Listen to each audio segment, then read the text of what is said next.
Today is Friday, March 21st, and this is William Michael, the headmaster of the Classical Liberal Arts Academy. One of the problems in modern education that I talk about now and then, and which I spent some time talking about in this week's Wednesday night parent meeting, which, if you're a parent in the Classical Liberal Arts Academy, I strongly recommend that you attend.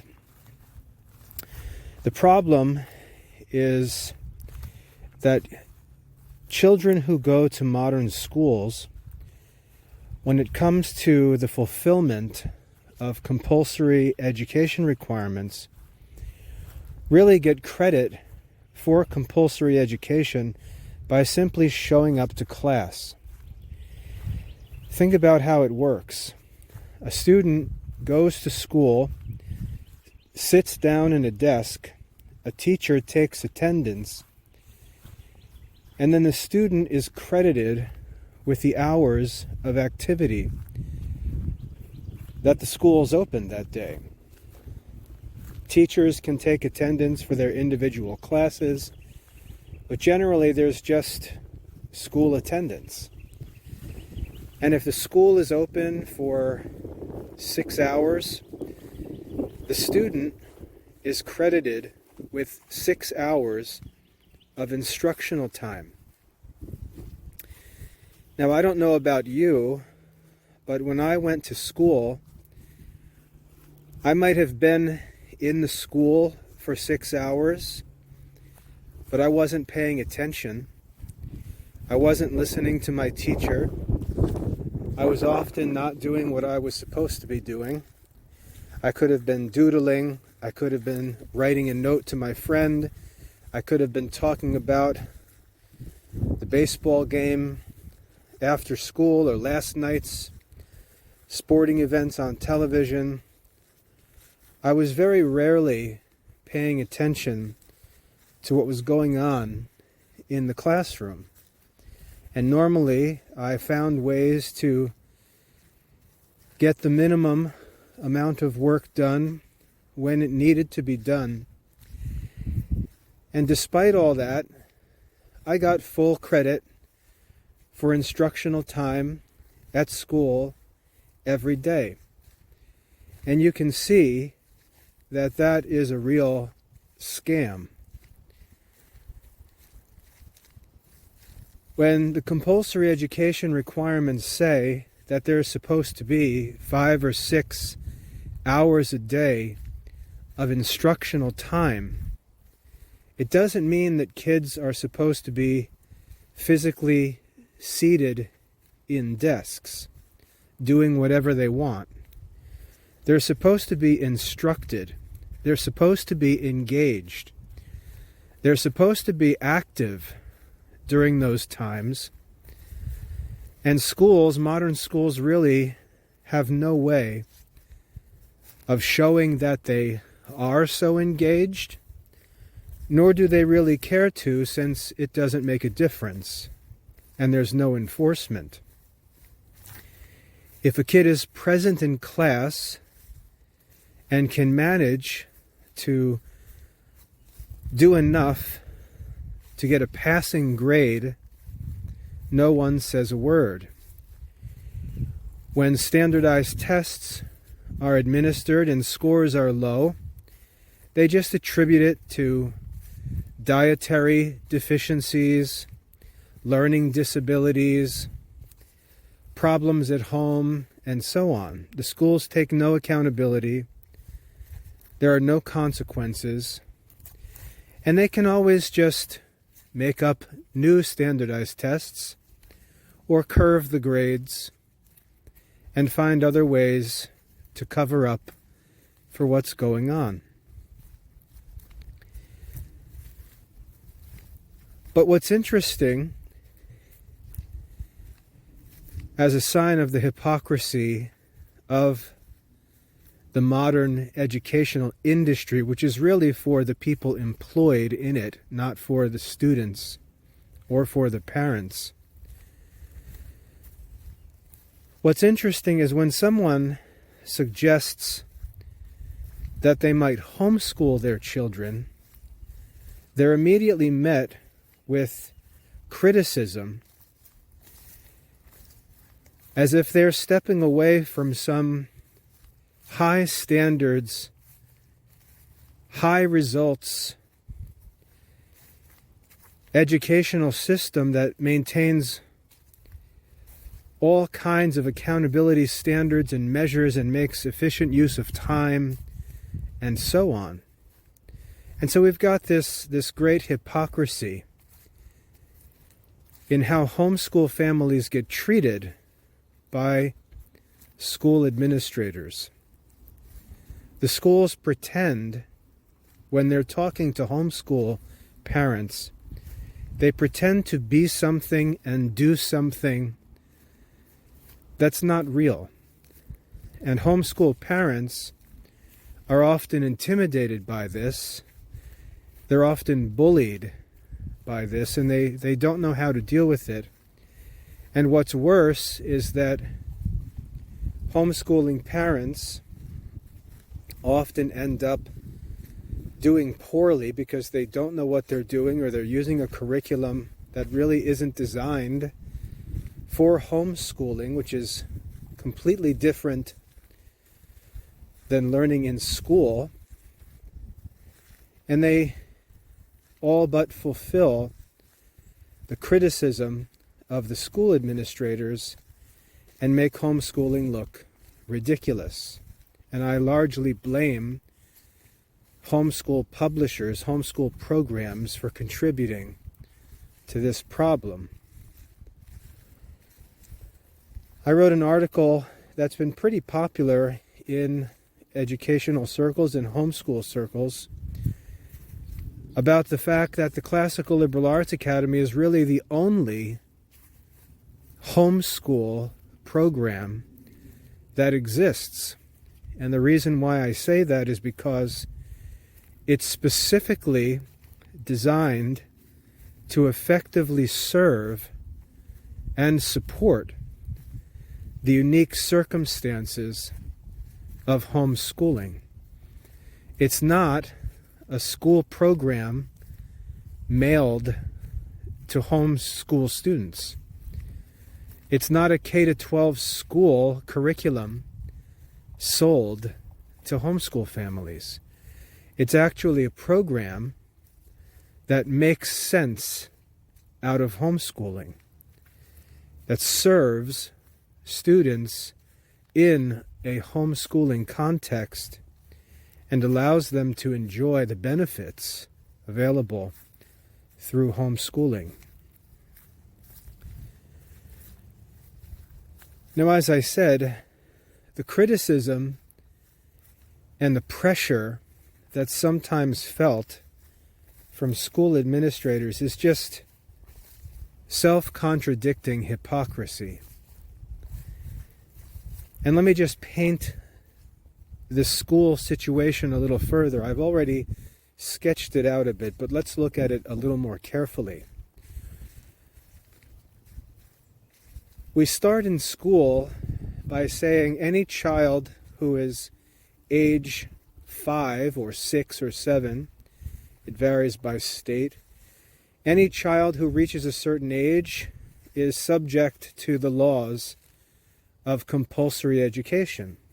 And so we take all of the children, let's say 6-year-olds, in a community, and we say these 6-year-olds all need to begin going to school. And so we send these kids to the local school. And let's just say this is a small town and we've got a single public school. So the 6-year-olds go together and they start kindergarten. So they start kindergarten together. Now these kids come from all different circumstances. We could have kids who are different races, different religions. They could come from different economic backgrounds. We could have wealthy kids sitting next to poor kids. We can have kids with Christian parents sitting next to a kid who doesn't even know who his parents are. They're all put in the same classroom because they're all 6 years old. And all of the liberals, all of the social activists celebrate to see this diverse classroom, but there's a big problem with this philosophy of education. It's that these kids, coming from completely different backgrounds, are working with completely different circumstances behind them. The school may offer the same opportunities and resources to all of them, but they all come with different advantages and disadvantages. And this has more impact on what the kids do in the long term than anything that the schools actually do, because the kids are at school just a few hours a day, let's say a third to a quarter, not even, let's say a quarter of the day, 6 hours a day, they're at school. The other 18 hours of the day, they're not in school. So their home environment, their circumstances outside of school are much more influential in their lives than what goes on in school, and that's also only 180 days a year. The kids are out of school more days a year than they're in school. So this idea of this fantasy equal opportunity world that the political people play around with is really a lie. We end up with kids who are thrown into a class together with completely different circumstances, completely different support systems behind them, and they're all grouped together according to their age, and age alone. And so the school begins the education, the so-called education of these children. Now, as these children go along, the effects of these influences begins to manifest itself. First of all, kids who come from really strong backgrounds, supportive, involved, active parents, resources, and so on, they begin to make strides. They begin to make progress and do well. The children who are coming from disadvantaged backgrounds, children who may have physical or mental problems, weaknesses I would call them, they can't keep up with the advantaged kids. And so this group of 6-year-olds immediately begins to separate, some moving faster, some moving more slowly, and a core number that sort of works along at a similar pace. And they already begin to distinguish themselves and separate in kindergarten. I, for example, can remember I was a so-called gifted student. They attributed to my intelligence or my natural gifts that I was a good student when I was in kindergarten. They didn't attribute it to the fact that my mother taught me to read and write before I even went to kindergarten. And so when I got to kindergarten, I remember they told us we were going to have to go to another classroom for reading lessons. I went once, and they never sent me again because I could already read when I was 5 years old. And I could read so well that my kindergarten teacher used to put me in front of the class and let me read to my classmates when she needed a break or had something else to do. And the point of sharing that is just to show how kids begin to separate, even from the very beginning.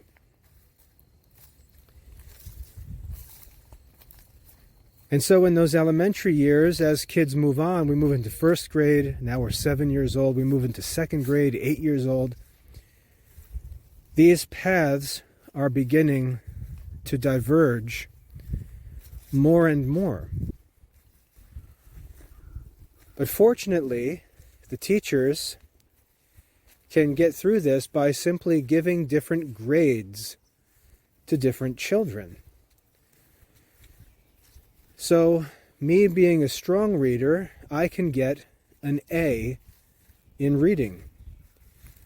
But the kid sitting next to me, who still can barely read at the end of the year, he might get a C in reading. We stay in the same class. I'm thriving. He's struggling. And the school really doesn't care. The school assigns the grades and punts us up to the next grade level. And our paths, as I said, continue to diverge. I may continue to get the A's. He'll continue to get C's, begin to get D's, begin to get F's, because they've got to keep the one group moving along together, the BC group, as it were. And so the advanced students pull away more and more, begin to get bored, don't really have anything to do. I wasn't one of the elite students. I was a good student, but I wasn't academic. I can remember there was a girl in my classes in elementary school who, I swear, she had perfect scores on everything she ever did. And she just sat around while us goofballs shot spitballs at each other and passed notes and waited for gym class and recess. She sat there, bored, cranking out 100% scores on everything we ever did, winning every academic contest we ever had. And the only thing we had to point to was gym class or recess. So girls like Sharon, that was her name, separate themselves. Kids like me just kind of fool around in the middle. And then there are some really slow kids, like a girl named Terry when I was in elementary school, who even in 5th grade could barely read. And yet we're all bumped along because we're all the same age. But then we get to middle school and things begin to change. 6th, 7th, 8th grade. Now that these paths have begun to diverge so much that we really can't be kept in the same classes anymore, they just create levels. So now we've got an honors class and we've got a level 1 class. And eventually we develop a level 2 class. So now we've got 60 kids or so who are all the same age, who are all in the same school, and yet are working at all different levels of achievement, making all different degrees of progress, being pushed along in the same grade because we're the same age.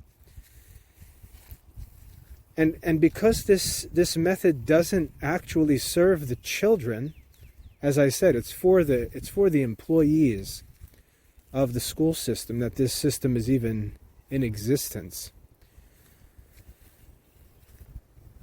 The children are simply separated first by report card grades, then by levels in their classes. And that continues until graduation, when you may have 3 or 4 different levels in every subject. And these kids have been moved along through this system. Some kids doing well, most kids making some average progress, and some kids really never making any progress at all, but they're all led to the back door of the school system and pushed out with diplomas into a world where they all have the same diploma, but they've all received completely different levels of education. And so their lives start all over again, as it were, with all of their advantages and disadvantages, bringing them right back to the starting point as they face the real world. The schools, as I said, are allowed to simply give grades to the kids, as if the kids are all responsible to learn on their own, and then to separate them into levels. So any kid who doesn't pay attention, who doesn't study, doesn't do his work, any student whom the teachers fail to actually help, the schools have a way to handle that.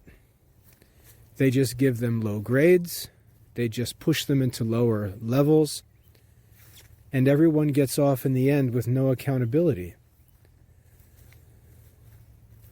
Until, of course, standardized tests come along and all of the nightmare results are manifested. I just saw yesterday there was a message floating around certain social media that said that in the state of Illinois there were 30 schools. I don't know if it was schools or school districts, but let's just say schools to give them the benefit of the doubt. There were 30 schools, I think it was in Illinois, where not a single student was reading at grade level. And the schools get away with this.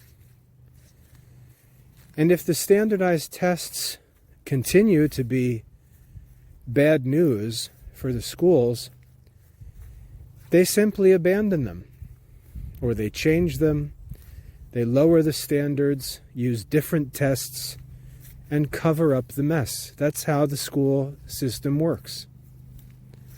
So the schools can never actually fail, because they have very intricate methods for covering up all of their failures. And it's at this point when someone says, I think I'm going to homeschool my children, that the ridiculous hypocrisy of the schools becomes manifest, when the school acts as if the child is being taken out of classical Athens or out of Einstein's laboratory and brought out onto the prairie.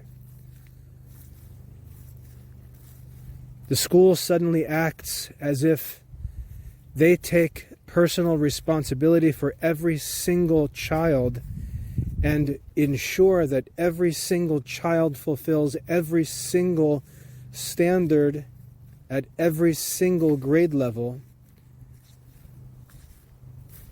And any departure from that system puts a child in danger of failing to satisfy the stated curriculum goals. And it's all just a complete bunch of nonsense. Just imagine how funny it would be if homeschool parents chose to act the way the schools do.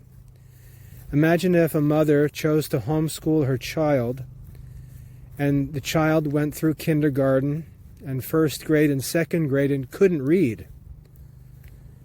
Gets into third grade, fourth grade, can't read, can hardly write, can't do math, doesn't know any math facts, fails standardized tests, on and on. And imagine the local county school representative checking in on the homeschooling family and the homeschooling parents simply saying, oh yeah, there's no problem. Thomas is doing fine. He's just a D student in level 4 reading. That's all. Everything's fine. He's just a D student, not failing, passing, not failing, and he's in level 4. So everything's fine.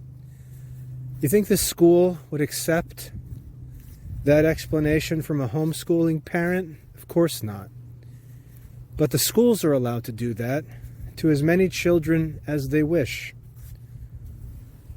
And yet, as I mention quite often, when the schools speak to homeschooling families, they act as if the school valedictorians, as if the Sharons that I talked about before, are the norm in the school, or that every student is doing what Sharon does. And they present their best students, students who are usually successful not because of the schools, but in spite of the schools, usually because they've got parents working diligently to support their studies and keep them accountable. They present those children as if they're the models of public school education. And they talk to homeschooling families as if the homeschooling families are responsible to prove that every single one of their children is a Sharon in every single subject. Now, I'm not saying that homeschooling families do a good job. I think they do very poorly. I think it's because they really don't understand how education works. They usually just follow the advice of homeschool publishers who are salespeople rather than real educational advisors. And I think they do things that make no sense and produce very little achievement. They basically bring the ineffective school programs into their own homes for no reason. I don't really support homeschooling because I think most of what's done in the name of homeschooling is foolishness. But what I do say is that homeschooling families are unjustly treated by school administrators, county education representatives, and so on. They're treated unjustly because they're not given the same freedom that the schools are given. They're presented with standards that the schools themselves don't hold themselves up to. They do exactly what Jesus criticized the Pharisees for doing. You lay heavy burdens on others, but do not lift a finger to lift them yourselves. And so one of the difficult things for homeschooling families is to learn to communicate with school representatives in a responsible way. Many of them just hide. And when they do that, they fulfill most of the accusations of those hypocritical school administrators. So they just create their own problems. And just to comment on this, I sent a message out yesterday that I've been in contact with one state regarding a family that registered to homeschool, was suspected by the state of neglecting to actually focus on the child's studies. And then the parent listed the Classical Liberal Arts Academy, my program, as the program they were using for their homeschooling. The state representatives contacted me and asked me about the family. I told them that I couldn't even tell them who this family was. I looked through my emails to try to find any correspondence, and all I found was a request from the mother asking for a letter that would give proof that they had enrolled in our program, in our school, she actually said. And I wrote back to her and simply said, your child is a homeschool student. You should not claim that your child is enrolled in a private school, because your child is studying as a homeschool student using our program as a curricular source. You are the administrator of your child's education, not me. So the only communication that existed between us was me telling the mother that they should not list themselves as being enrolled in the Classical Liberal Arts Academy, but should present themselves as a homeschooling family and be registered as homeschoolers. Well, apparently she didn't listen, went on doing what she was doing. The state either observed or had reports that she was neglecting the children's studies. They contacted me, asked me for input. I looked up in our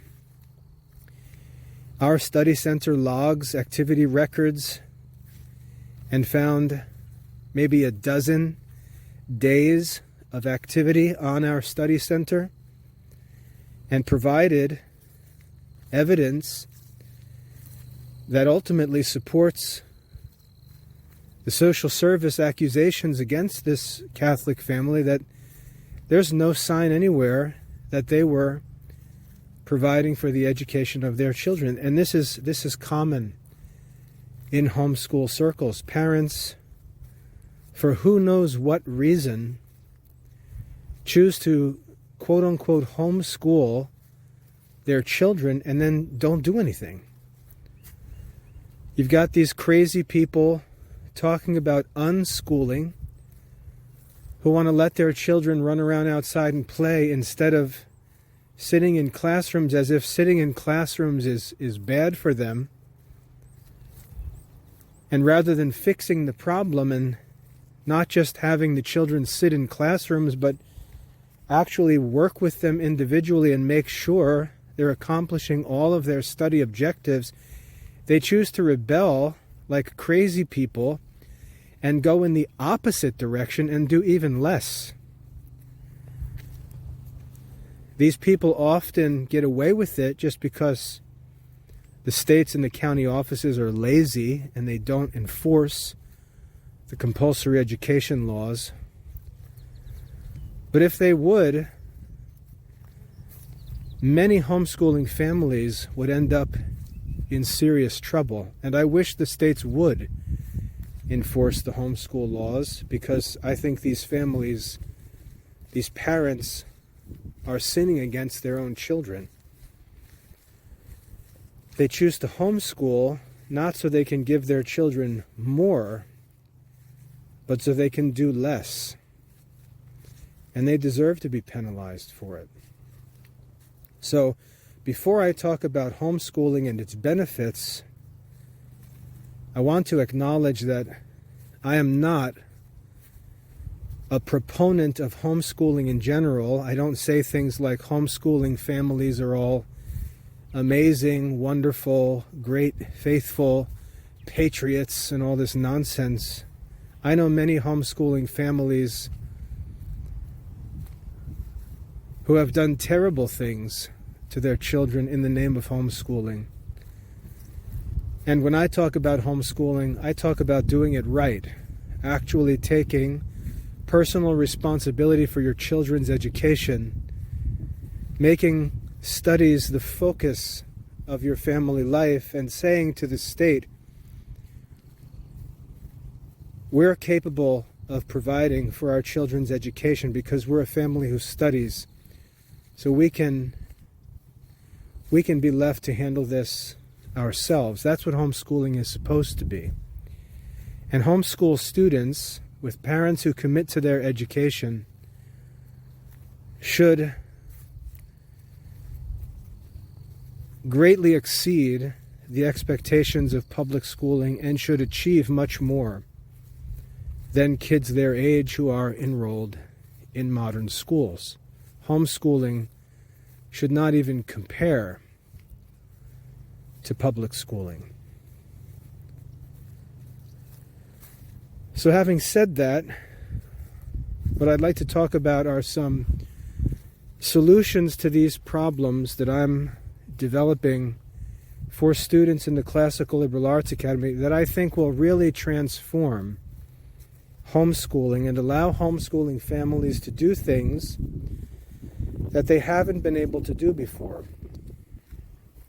Because much as a school administrator, as a school teacher, what I see most homeschool parents doing is just ridiculous. It's really just a big scam run by the homeschool publishers to sell all kinds of books and resources and conference tickets and so on. This idea that parents are school teachers who need to do lesson planning. These people don't even know what they're talking about. The reason why teachers need to do lesson plans in the first place is because the schools have no real curriculum. So teachers are not supposed to do lesson planning. Teachers are not supposed to choose textbooks for their classes. Teachers are not supposed to decide what the kids are doing each day. Teachers are not supposed to lay out the subjects and the content and the topics and invent the activities and so on. That's not what teachers are supposed to do. That's what the school administrators are supposed to do, but they don't do it. What modern school administrators will do is publish all kinds of documentation, curriculum, guide, standards for their county or for their school district. They'll publish all of this paperwork that talks about what the school thinks kids should achieve and these things. Think of the core standards a few years ago. All of this paperwork, all of this talk about standards and objectives and grade levels and all this kind of stuff. And this is all just idle, disconnected paperwork that floats around in the office and on the internet. It has nothing to do with the schools, the classrooms, the teachers, or the students. By the time you get down to the student level, the teachers are making up their own lesson plans, choosing their own books, choosing and designing their own activities, making their own assessments, giving their own grades, on and on. You can just see what a ridiculous circus all of this is. You've got the administrators just pretending to do things, and then you've got the teachers doing things they're in no way qualified for or capable of doing. And the ones who suffer for all of this are the poor kids who just end up with a mess. Now, you might think that that's not too bad, but when I throw in the reality, and you can check these statistics, when I throw in the reality that in most schools, teacher turnover is close to 30% each year. That means that all of the work of planning the lessons, choosing the textbooks, creating the assessments, assigning the grades, is given to a body of individuals that is constantly changing. And so the kids move from one class to another, have a different teacher. The teachers have their own different ideas. They have their own different strengths and weaknesses, ambitions, agendas, and so on. The school hires these people, and the kids get whatever they happen to put on the board, as it were. And then they go to the next year, and teachers come and go. 30% of the staff disappears and is replaced by new teachers. The curriculum content changes, the activities change, the standards change, the objectives change. And the kids just face this constant changing of the water, as it were, from class to class, from subject to subject, from year to year, teacher to teacher, school to school. The system's not designed for the students. It's designed for the people getting paid. So there's this disconnect, as I said, between the curriculum and administration and the so-called lesson planning and teaching. Teachers are not even supposed to do that work. The schools are supposed to do all of that work. The school administrators, the principals and superintendents are supposed to do all of that work. And when teachers come and go, which we could say is inevitable, when teachers come and go, the curriculum, the textbooks, the syllabi, the lesson plans, the activities being developed by the administration should remain. There should be stability in the schools for the children, and the teachers should be hired to execute the plan, not to come up with a plan of their own. And so when we take this foolish situation in modern schools where the teachers are designing their own curriculum on the ground, on the fly, with no necessary experience or results, and the kids are just subject to this constant change, the foolish homeschool community imitates that. They actually imitate the errors and failures of the school system, and you've got mothers walking around talking about curriculum and lesson plans and activities, which just makes absolutely no sense. Teachers are not supposed to be doing that work. Teachers can't do that work. Now you add to the complexity of homeschooling the fact that a homeschooling mother may be responsible for 3, 4, 5, in my wife's case, 10 children. And they're not all third graders. They're all different ages. Right now, my wife's got our youngest, who is 10, sitting at the table with her, and a 16-year-old studying in the other room. There's no school teacher who has to handle that kind of a teaching challenge, and yet that's the norm for homeschooling.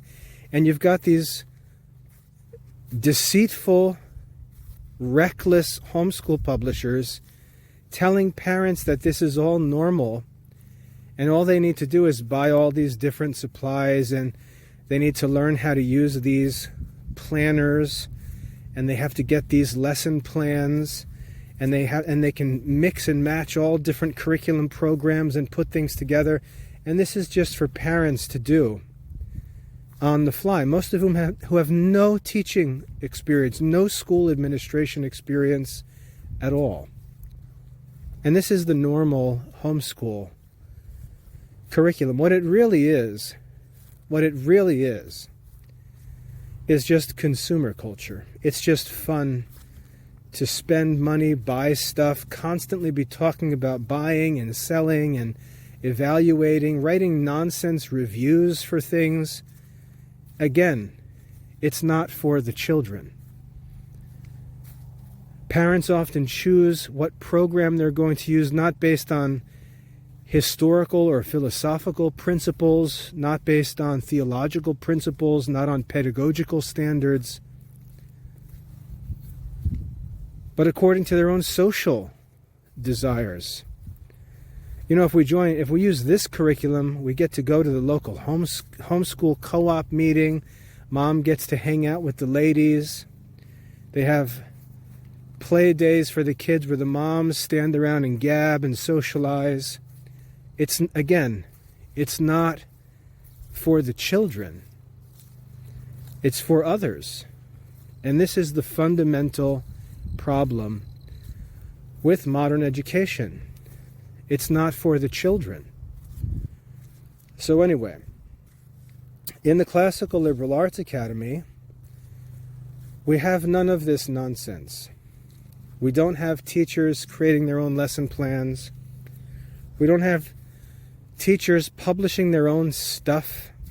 We don't have teachers choosing what activities to do or what assessments to make. We don't have teachers making their own assessments. We don't have teachers grading their own work and deciding who gets what grades based on their own opinions. It doesn't vary from one class to the other. It doesn't vary from one teacher to the other. We don't have teacher turnover. We have one principled, historic, philosophically sound curriculum. We have content that's historic, that's been used throughout history, that's the best content that's ever been produced. We have assessments that are standardized, that can be edited, that remain the same for all students year after year after year. We have grading standards that are actually standards. They do not vary from one course or one subject to another, and all students are accountable to the same standards. That puts us in a position as an actual school program to do things that modern schools and homeschools can't do. And that's what I'd actually like to talk about here. So I spent 45 minutes preparing for what I wanted to discuss. With our study center in place, with our curriculum, assessments, lessons, resources all in place, and stable and designed for independent use by homeschool students of any age, even adults, we can do things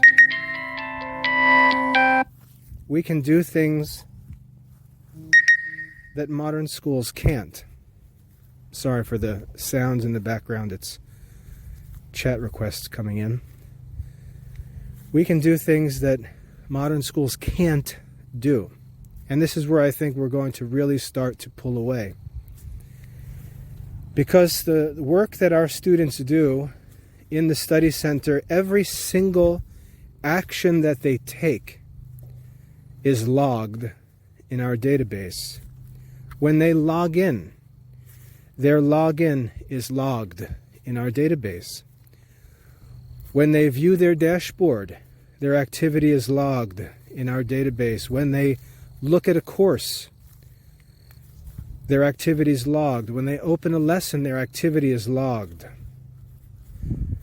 When they submit an assignment, their activity is logged. When they submit a question on a quiz, their activity is logged. When they submit the whole quiz, their activity is logged. When they check their grades, their activity is logged. Every single action that a student takes on our study center is logged. So we don't have students receiving credit for instructional time or academic activity while they're doodling in their notebook or while they're staring out the window or passing notes to their friends. We actually know that our students are engaged and active in their studies because all of their actions are logged. Students who don't work have no activity in their logs. There's no fake credit. There's no fake reward for time spent in class not studying. If a student doesn't work, there's no evidence that they were even in our program because intellectually they weren't. And the students who are working, everything they do is logged. Now, because we have all of that data, we can then produce reports. We can track activities, significant activities, so not things like logging in or viewing a course, but completing a quiz, completing an assignment, and so on. We can produce a report that displays the student's most recent completed activities, and we can show whether the student is making good progress in time by presenting those tasks in a report and by color coding them so that tasks that have been completed within the last week are green, tasks which have been completed between 1 and 2 weeks ago are in orange, and tasks that were completed over 2 weeks ago are red. And we can show a report that shows the last 3 tasks a student has completed in every course he's enrolled in, and we can see whether the student is making progress because his completed tasks are green, that is, they're recent, or whether a student is not making progress because his completed tasks are red, showing he hasn't made significant activity progress in 2 weeks or more. We can not only see this overall, but we can see this on an individual course level. We can see this at the level of individual courses. We can see that a student is making progress in Latin reading, but is not making any progress in mathematics. He's got all green completed tasks in his language studies, and he's got red completed tasks in mathematics, and we can have the student then focus on mathematics and keep all of his subjects green, or at the very worst, orange. So we can manage our individual students' progress and make sure that every student is progressing in every subject area. We can also present to our students the next tasks, the next activities in their courses, and provide them with constantly updated, real-time task planners showing them what's next to work on, allowing them to just focus on their present tasks. Thirdly, because we have all of the children's actions recorded in the study center, and because we can assign a time value to these actions, 1 minute, 2 minutes, 3 minutes, 5 minutes, and so on, we can convert all of the students' logged actions into educational activity time that's being directed by the school, and that can be calculated to show their actual active instructional time in every course, in every subject area, and overall for all of their studies. So unlike modern schools, which get away with this nonsense of giving kids hours of instructional time credits for simply sitting in a desk, we can show that our students are not just sitting in a desk, but they're actually working. They're actually completing tasks. They're actually passing standardized quizzes and assignments. We can show the amount of time they're spending. We can show the activities they're completing. We can show the grades they're earning. We can show the questions they're getting right, the questions they're getting wrong. We can show all of their assignment feedback broken down into 10 different criteria. We can provide all of this valuable record-keeping evaluation, assessment, measurement, because we're actually doing the work of education. We're not faking it. We're not making up our own rules. We're not creating different grades and levels to separate failing kids and making it appear like everyone's moving forward. We don't have to class kids by birth dates. We don't have to group any kids at all. We can let every individual student work in pursuit of the same educational standards in the same courses, but at their own pace. And that's what education should actually be about. If every child is required to receive an education, that education should not be a system by which children are sorted and assigned scores and grades. After all, that situation already existed in their lives before school. What schooling should actually be, if there is compulsory education, is a system by which every single student has the opportunity and the resources to complete the same education, to receive the same benefits at his own pace. So this eliminates all of the talk about learning disabilities because they simply don't matter. Students can work at their own pace and complete the same standards. It eliminates these things that have become crises in modern schools that have actually been crises caused by the modern schools. We've actually got kids being given drugs because of their relative progress in an artificial school system that was invented in the late 1800s and has never worked.